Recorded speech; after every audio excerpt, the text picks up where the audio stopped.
हाथ नरियर चुनरिया कबे से तैयार बनी राजा।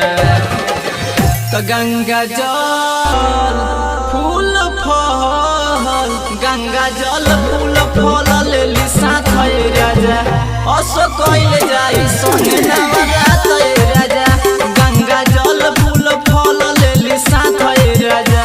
असो कइले जाई संगे नवरात राजा।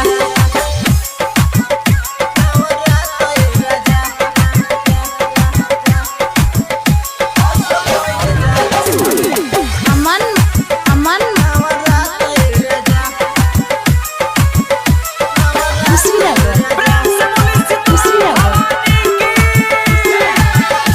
और हौलवा हो माई के सिंहार जी।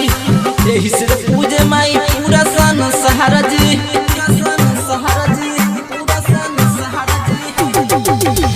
और हौलवा हो माई के सिंहार जी। यही से पूजे माई पूरा संसार जी। जे भी पूजे मैया रानी के मथवा पर है हाथ मोरे रह जा।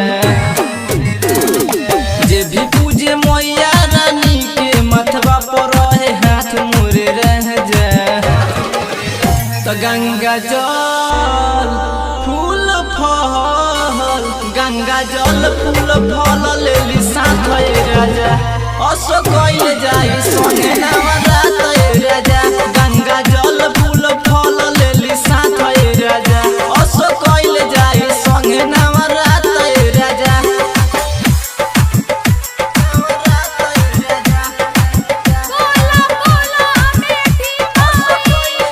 अमन अमन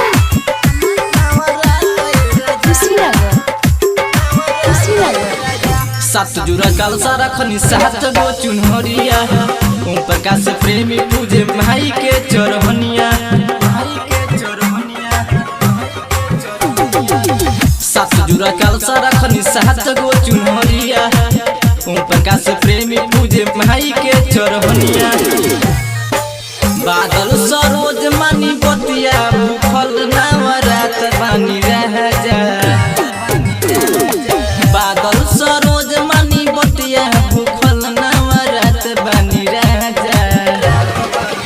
तो गंगा जल फूल फल गंगा जल फूल फल लेली साथ राजा। असो कइले जाई संगे नवरात राजा।